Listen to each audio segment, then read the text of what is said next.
Hello and welcome to Love Fools with me, your host, Terri Shield, where we are hopelessly devoted to exploring and embodying the universal language of love. Love Fools is brought to you by Love School, where we explore loving self, others, and everything. Join us there for deeper exploration at www.loveschool.uk. Now for today's episode. Hello and welcome to this next episode of Love Fools for our podcast. So this is going to be a chat with just me today. I'm the host, Terri Shield, and I'm going to be talking about emotions, expression, and expectations and how they connect in order to create out the experiences that we have with ourselves in relationships and how we interpret and respond to our environment.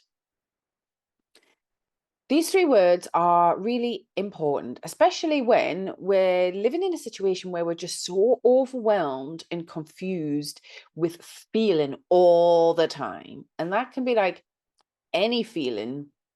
As I've worked through my own personal recovery journey and found healing, found that actually the intensity of what I feel and how often and how long I feel something is less and less and less. So the healthier I am, the more aligned that I feel, the more well and the more healing that I do, actually I'm feeling less and less.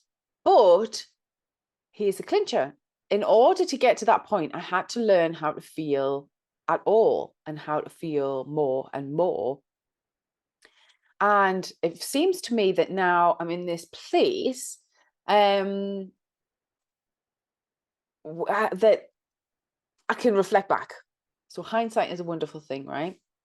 And in hindsight, actually, my entire experience was constant, energetic, emotional charge. And I was just living my life constantly responding to that. And if you're stuck in that situation, if you're feeling the same, like life just feels so much like you're always feeling stuff, or to the point where you're finding ways to numb, where you're avoiding conflict, where you are terrified to not be in a relationship, but then actually the relationship's not feeding you, and it's all just so bloody emotional. If you're in that place, listen up to this. It might just help you out here. So I've planned a little bit of the podcast today. I've made a few notes, but I'm going to keep it quite open. So please do just follow along and let me know in the comments if you are watching on YouTube. Hello. Give me any feedback as to what you think, what is going on for you, what you think about the connection between emotions, our expression, and expectations, and how drastically they can affect our experiences, especially when we understand them better. So one of the reasons why this is really important for me to talk about now, why I'm bringing it to you now, is because I am launching a emotional expression and regulation 6-week mentorship opportunity. It's a program that's going to be for 4 people only. But what we're going to do there is really dive into emotions. Dive into what our emotions are, how to identify and understand them better, how to process them and how to express our emotions in a healthy way, how to communicate our emotions to others, and then the ripple effect of that being that we find more regulation in our lives and we can actually regulate our emotional experience through the processing and expression of it. So if that sounds like something that you would really benefit from, get in touch, because I can send you the details to apply for this 4 slots. There's only 4 slots for the emotional expression and regulation program. But otherwise, listen to this podcast, carry on listening, because I'm going to dive into a little bit about all of these connections and why they're important for us to understand.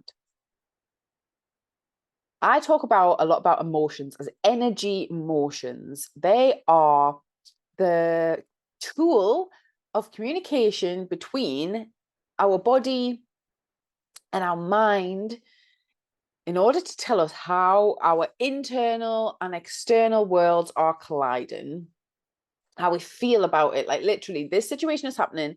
How do I feel about it? And our emotions are the language of energy. So they're creating a response within us. Our body is creating a response within us in order to have our mind understand, try and seek to understand it, to analyze it, to let us know whether, yes, I do like and want and enjoy this experience, or no, I don't. And there's benefits to like either. Like, so there are no good or bad emotions. Our emotions are just signposts of how I am feeling, like how I am responding to this experience that I'm having right now. And that can be complex because there can be so much involved in those energy emotions. For a start, if you're an empathic person, you might be having an emotion and an energy emotion that's not even yours. You're picking up on a ripple effect of someone else. Again, that's maybe a whole other episode. But this is part of the reason why it's so important for us as individuals to understand our emotions and to learn how to regulate and express our own emotions, because then we can start to see what is our emotions and what's other people's and respond better to other people's emotions. And then that is how we can create better relationship dynamics, how we can improve our own health and well-being, how we can get all the results in life that a lot of us crave, which is more clarity, more of what we want, making life easier and not having so many emotional responses. Now, dysregulated emotions is when our energy, so this energy language is really high, and actually we have no grasp over it whatsoever. So we're just feeling stuff. We don't know why, we don't know what to do with it, we don't know how to process it. We have not engaged our brain as the tool it was designed to be, which is to make sense of and interpret our emotions. And this is why I think there's this confusion between emotional well-being and mental health, and labeling actual emotional responses as mental health problems, because really it's not a mental health problem, it's an unlearned skill. If you've never actually spent time to understand your emotions, to respond to them, to express them, and to make clear to yourself and to others the expectations that your boundaries, how you need people to respond for your health and well-being, for example, in a relationship, it can all become just completely out of control and we can't regulate for ourselves. I'm going to try in this podcast to focus on why that might be and how we can break it down as just as a foundation for understanding that these three words, emotions, expression, and expectations, are generally at the root of most of our, especially relationship problems. And that once we can learn how to understand our emotions better, how to express ourselves more clearly, how to regulate that experience, and align our life more so that it's operating within our preferred expectations, that we can become happier, healthier, and more well. Also want to put a disclaimer out there straight away that we can't control our lives. I'm not one of these people that says you create your reality, because yes, in some ways we do and can, but also there's so much in that is just not in our control, in our power. And although we might have expectations, we can't always guarantee that those expectations are going to be met. And then this is where we get this feedback through our emotion experience, and we can express ourselves better, more clearly, in order to decide whether we're in a situation that we want to stay in or we're going to leave, essentially. And that's how we use our mind as a tool.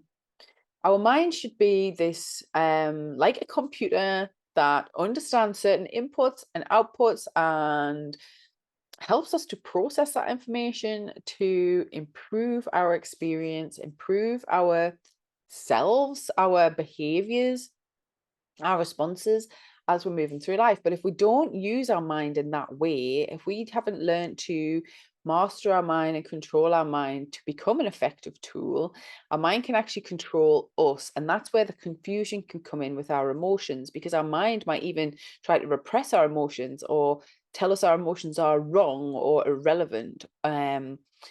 We might be busy processing those words being told to us by someone else, rather than actually responding to our internal experience and figuring out what that all means in regards to our expectations.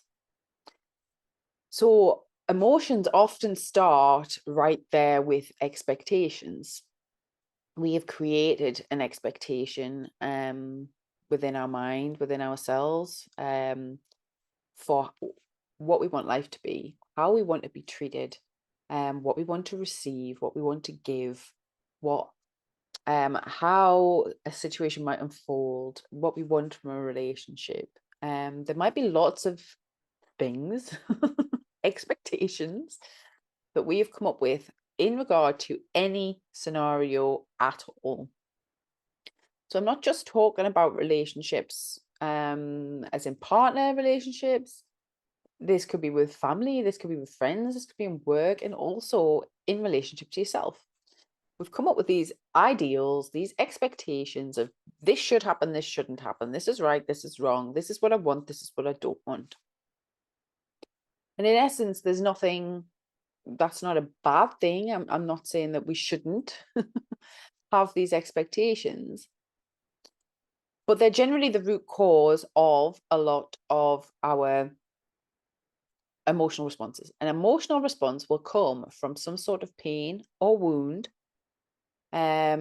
with regard to those expectations that aren't or are being met.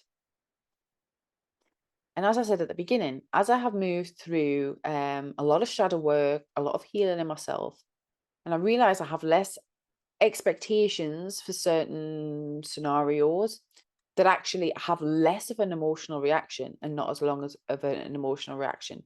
Because actually I'm learning to accept that there's certain expectations and things that I can control and certain things that I can't. And actually taking responsibility for that is really important, because if we have an expectation and it's not been expressed, you can't, well, you can be angry when someone doesn't meet it, but it's very unreasonable to be angry when someone hasn't met an expectation that you have never expressed. And there, in that little sentence, is exactly why expectations, expression, and emotions are all connected and really, really important for love. And that's loving ourselves, and that's loving others, that's loving life. That is love in all its forms, because without clear expectations, a clear expression of those expectations, and a good understanding of the emotional messages that are coming through you in response to your experience in how those expectations are being met, that is going to define so much of all of our experiences in relationships. So NVC, non-violent communication. I've been talking about this a little bit on my profile, and I've been sharing it over on the Love School Facebook page. Non-violent communication was something that I dived into for a little while. I did a little bit of training around it to better understand myself, really. And I used that as a tool to really dive into my own emotions and to understand my own emotional expression better and to expand my emotional intelligence. I talk about this tool because it's actually a really simple tool that you can learn. It's a skill that you can practice once you understand the method. It's a skill you can practice again and again. But just what it does is it helps you to connect your feelings with unmet needs. And unmet needs in this case will be expectations that we've had that aren't being met or are being met. That our emotions are a response to those expectations. And then we learn how to express it. So in NVC specifically, you will identify what you're feeling, you'll identify the emotion, and immediately connect it with an underlying need. You then learn how to express that and make requests to the other person. So rather than creating conflict, rather than fighting, blaming, shaming, other people for how you feel, you're actually getting into the habit of understanding that your emotions are a message, identifying what that message is, and then clearly expressing what you would prefer from the exchange or the environment or whatever that is happening that's causing this emotion in you. And although I have my own little slant that I use to express this, the core of that MBC is like super important to the fundamentals of relationships, and that includes our relationship with ourselves. So if we can understand that every single emotion that we're having, like you're not going to have any emotions if you have all your needs met, right? If you feel fine, you feel nothing, you feel satisfied when all your needs are met. Okay, there'll be no emotional reaction. If you then start to think or compare the state of satisfaction with the time you were unsatisfied, you then feel satisfied because you are meeting an expectation or being able to compare to an expectation that you previously wasn't met, and then you can allow yourself to feel satisfied in that moment. Is that making sense? I'm not sure if it does, but I know exactly what I'm meaning. When we feel nothing, we're fine. We're happy, but we're not happy. Gosh, this is actually really hard. And I'm the one here that's going to be sharing all these tools and skills for you to express yourself better. And I can't even find the most appropriate word that I think to describe feeling nothing. Because I'm not talking about numbness. I'm not talking about repression. I'm not talking about happiness, because again, happiness is an elevated feeling. And the only reason you're feeling happy is because you're meeting an expectation that you feel content. Maybe content is the right word. But when we're not in an emotional reaction, when we're not having emotions, we're in that equilibrium place where we don't need anything. Everything we need is being met. All our expectations are being met. And then something will happen and come in and shift that, and our body will respond to that according to whatever happens. So it could be that this is something that meets our expectations, right? A partner might come home from work and bring some flowers, and you love flowers. Your expectation for romance, your need for adventure, a bit of surprise, feeling you might feel appreciated, all these positive responses start to happen with you, and you feel happy, you feel good, you feel uplifted. Because the underlying need that you have for being seen, being acknowledged is being met. That expectation that that person will provide that for you in the relationship is being met. And you'll express that in a certain way. If you don't express anything around that, that person's not going to know how to, if you express with disdain, if you express with contempt, if you express with dismissal, or you're going to get a very different response from that person than if you express with gratitude, with joy, with appreciation. And then that expression is going to then change and affect that relationship. It's going to change and affect how that person responds to us, because that they are then will have had an expectation when they brought you the flowers. They will be doing that to meet a need in them, but also potentially trying to meet a need for you. And there will be an expectation that you'll be pleased to get the flowers. So if that expectation is not met, and then it's going to cause an emotional reaction in them, and then they're going to express that back in another way to you. And this is just how our relationships formed. This constant dynamic between receiving an experience, our body responding with an emotional response, and then expressing that to others or to the environment or through an action, whatever that expression might be. And the expression can be anything appropriate. I mean, it doesn't have to be appropriate, but we're hoping we're going to be aiming for that. So the expression can be physical, it can be in your body language, it can be vocal, it can be something that you do, an action that you take, Leaving a room is an expression. Leaving a house is an expression. Writing, creating something, whatever it is that we then use to express that feeling that we had in response to what happened to us, is then creates the experience that somebody else or something else is going to receive. And that's how our emotions are activated. That's how we create our reality, if you like. When it comes to ourselves, it's actually exactly the same. We have expectations for ourselves, whether we're conscious of them or not.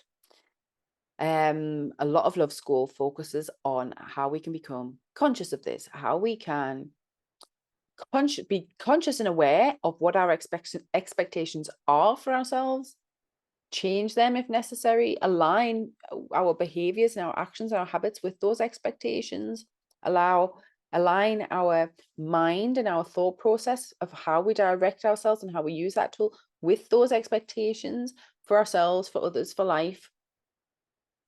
And what happens when we do that in ourselves, especially if it's unconsciously, we'll have an emotional reaction because we'll have an experience and we don't understand why. And often when you dig into an emotion, why am I responding like this? Why do I feel angry? Why do I feel upset? Something's happened to you and you either want to cry or you're getting annoyed, getting angry. The very surface, probably one of the first things that will come up is because this happened or this didn't happen. And underneath that is an expectation. Now we can dive in a little bit deeper because underneath the expectation is probably a belief around life. And actually, I have a really, really great chat that I can't wait to release. That'll be released soon at some point. You have to send me a message if you're interested in finding out about this as well, with Bernard Bajan, and he is an expert in beliefs. And we had an excellent chat about how our beliefs can drive our life and our experiences. But one thing that beliefs do, and beliefs play a major role in how we respond to ourselves or others. But one thing our beliefs do is kind of set expectations. I believe this, so I'm going to expect this from you, from them, from this situation, from myself. And if those expectations aren't met, then it means this or that or the other. Now, when we're going through a process like we do in Love School, where we try to become conscious of what's going on for us, just beginning to identify our expectations can tell us a lot about ourselves, our beliefs, and also why we're having these emotional responses. So, for example, we'll go back to feeling angry or upset again. Something's happened in our experience. We're feeling angry or we're feeling upset, and it's because of this or it's because of that. What is it that you're expecting from this scenario that isn't met? So I'm going to have to try and come up with a scenario off the top of my head now, aren't I? Because I didn't plan a scenario. And I'm talking about for yourself. You're trying to stick to a diet, right? You're trying to stick to a health change, a diet, for something for your diet and your lifestyle. And you then manage to somehow allow yourself to go to the shop, buy some chocolate, and eat an entire bar of chocolate. And you then feel really angry at yourself, and then you get really upset with yourself. And you're in this motion of just feeling angry and upset. And then you were to ask yourself, why am I feeling angry and upset? And you'd be saying, because I ate the chocolate. Beneath the action of eating a chocolate that then caused the emotional response of getting angry or upset is this idea that I expected that I would be able to stick to this diet. And the fact that I haven't means something else. The more we can dive into all of this, unpacking it all, which is what I call shadow work, is how we get really clear on what's going on for us emotionally. So it might be that you have decided that what that means is if you've eaten the chocolate, that you are untrustworthy, that you are that you're lazy, that you are a horrible person, that you can't stick to anything.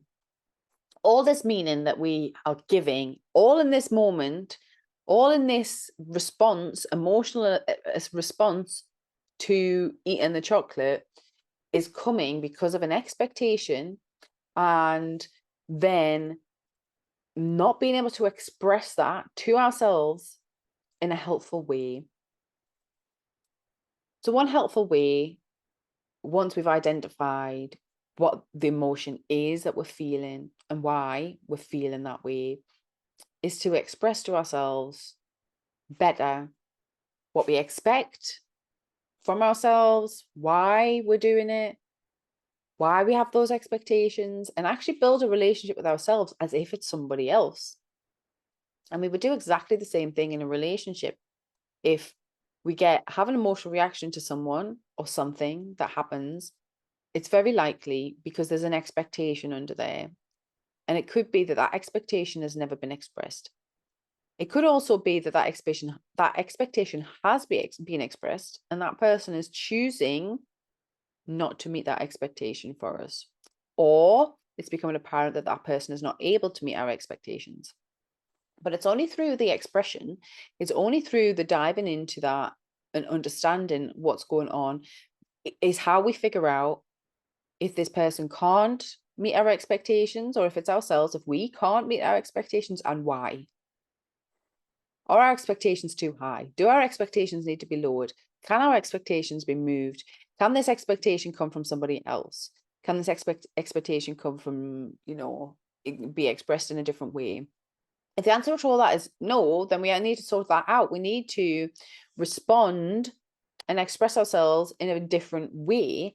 And that could be by taking an action, by changing our situation, by changing the relationship. One thing that we often become fearful of in our emotions is not actually the emotion that we're having, it's how we're going to have to respond to it. And I honestly think that this is why, as adults, we can get so entangled in things like unhealthy relationships, in addictions, in mental health, mental health confusion, because actually it's not necessarily the emotion that we're afraid of, or even the expression of the emotion that we're afraid of. It's the consequences of admitting that emotion and following through with that expression. That means we might have to do something, or we might lose something. But actually, the more that we follow our emotions and use them and understand them as a tool, the better we can become at expressing ourselves, at creating our reality, creating an environment that's safe for us, creating relationships that work for us, meeting our needs. Because clarity is a part of love, and love is clarity. And we work through that process of using our emotions and feelings to begin to get curious about what's going on for us, asking questions, clarifying. That is an act of love, because when we pay attention to other people, when we're paying attention to what's going on ourselves, the attention is the most important part of it all. Because until we start to give attention and responding to our emotions, to our expressions, to our expectations, we can't improve much in our lives. We can't improve our relationships. We can't make things better for ourselves or other people. And so it's this clarity, or seeking clarity around why we're feeling a certain way, why we're expressing that in a certain way, what we actually want and expect and need for ourselves, and then using that as our guide to improve our lives or to change our situation, so that actually our experience feels better for us. And rather than trying to seek a feeling of high or happy or better or whatever, I just find having the sense of calm and having a non-emotional experience is actually preferred for me right now. And obviously, in the throes of certain relationships, young love romantic relationships, feelings can actually get really high, can't they? And it's partly because we have an expectation, say, for romance or for admiration, that's, and that need that feeds something in us is being met. So we feel all these amazing things, and then if that stops, then we start to feel other things, disappointment. When we get caught in relationships, in dynamics and environments that just aren't meeting our needs, that aren't meeting any of our expectations, or either because they're unexpressed, or because when they are expressed they're ignored, or it can create, like, literally, that this is how I was stuck for so long, just in a constant emotional experience, because it can create this never-ending dynamic, and we feed off that energy, if you like. Just being calm doesn't feel enough for us, especially if you've grown up in environments, in unhealthy, toxic relationships with your parents, or your parents had one and you observed that as your early relationships. This sort of high emotion and not regulated, not properly expressed emotion can become our norm. But actually, we can take control of this in a few different ways. One is addressing the source of everything that's going on, which would begin, in theory, with our expectations. Learning our expectations for ourselves, learning our expectations in relationships and from our environment, why that's important to us, and really deep diving into that. Then understanding the emotional language that we have. What do these emotions mean? What is underlying an emotion? Why am I feeling it? How can I express it? How do I do that verbally? How do I show that in my body language? How does that feel in my body? How do I want to express this? In so many ways.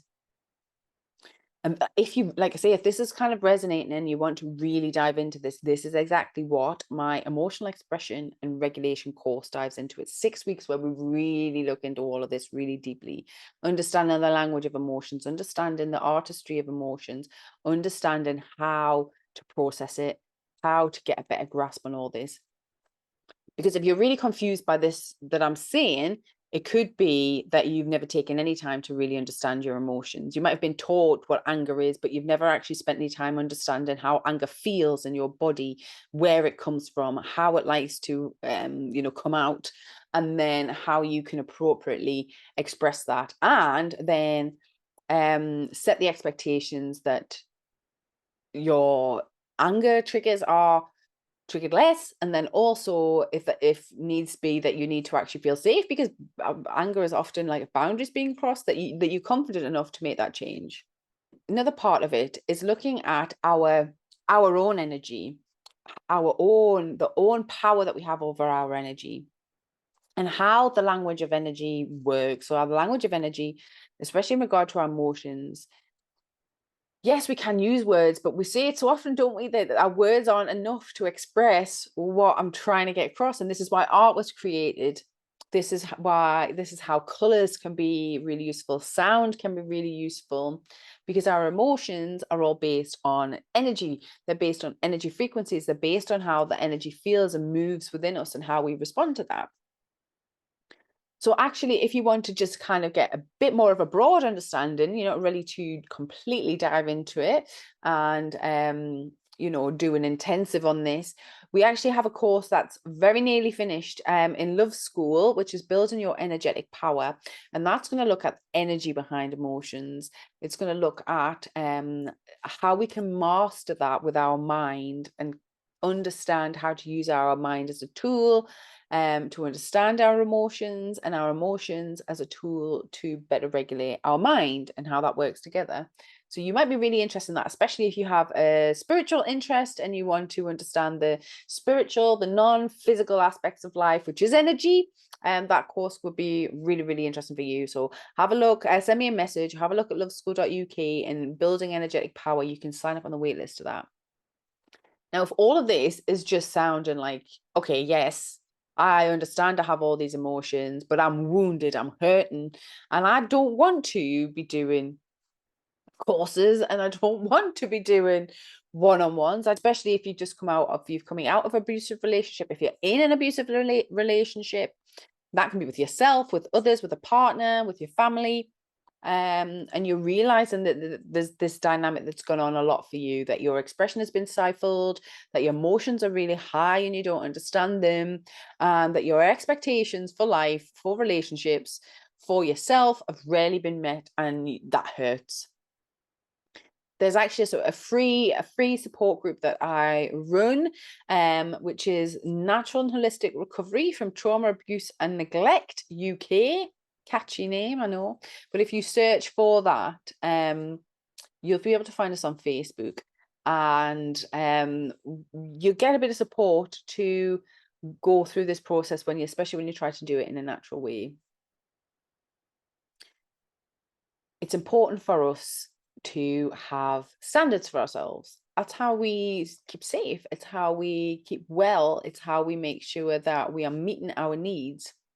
And expectations are part of that. Our expectations sometimes can be too high, but that's all relative. It's too high in compared to what's realistic, or is it too high in compared with what you've been taught to tolerate and by certain people? Understanding and respecting your expectations and going through a process of learning where they can and can't be met is part of getting better at love and relationships and looking after ourselves. And being able to do that and using our emotions as that language to translate and discover our expectations, and then to be able to express them to ourselves and to others. When we get this dynamic correct, when we get this, and I'm not saying like perfect, but when we can pay attention to this and understand it better for ourselves, it's going to make life, it's going to make our interactions make more sense. It's going to make making decisions easier. It's going to make our relationships stronger. And anything that doesn't survive this process of becoming in tune with our expectations and our emotions and our expression, anything that falls away, I genuinely have found it's for the best in my life. That those standards, the ones that I can't and won't drop for my own health and well-being, and the people who can't provide that or operate within that without judgment, because we all have our own expectations and standards and needs and wants and desires. But it's better off not being in my life, not having to have all of these emotional reactions that actually were not pleasant, were not helpful. And I don't think life is ever going to get to a point where, as humans, we're completely comfortable feeling nothing, because I don't think we want to always feel nothing, because then nothing at all would be happening, would it? But knowing that when we do feel something, that it has a message for us, and enjoying the space between feeling, expressing ourselves honestly around those feelings, and then creating expectations for ourselves and others in order to maintain that, is part of our individual growth and how we support each other better as individuals in a collective society. And I think this is a really, really important aspect of human life, especially in the age of AI, especially in the digital age where we are now, that actually becoming emotionally intelligent is what's going to give our life more depth, give our relationships more clarity and love, and to give ourselves more opportunity for honest expression in a way that only humans can express. So let me know what you think about this podcast. I realize I have, like I say, I've got a bit of a structure for it, but I realize it's just been a bit of a general chat. And I would like your feedback, because actually, if you enjoy listening to us, I'm incredibly grateful that you're listening. Thank you so much. if you would like to give me some pointers as to the style that you prefer, I am really happy to consider them and respond to them. And if you like the casual chat format that I offer, I'm happy to do more of them. If you prefer it when I have guests, I can line up more guests for you. Let me know in the comments what you think. Thank you once again for joining me. You've been listening to me, Terri Lee Shield, your host over at loveschool.uk and your podcast host here at Love Fools. Thank you so much for listening, and I'll see you next time. Bye. Thank you for listening to this episode of Love Fools, where we have been exploring and embodying the universal language of love. Love Fools is brought to you as part of Love School, where we explore what it means to love self, others, and everything. For more information, come and have a look at our site, www.loveschool.uk.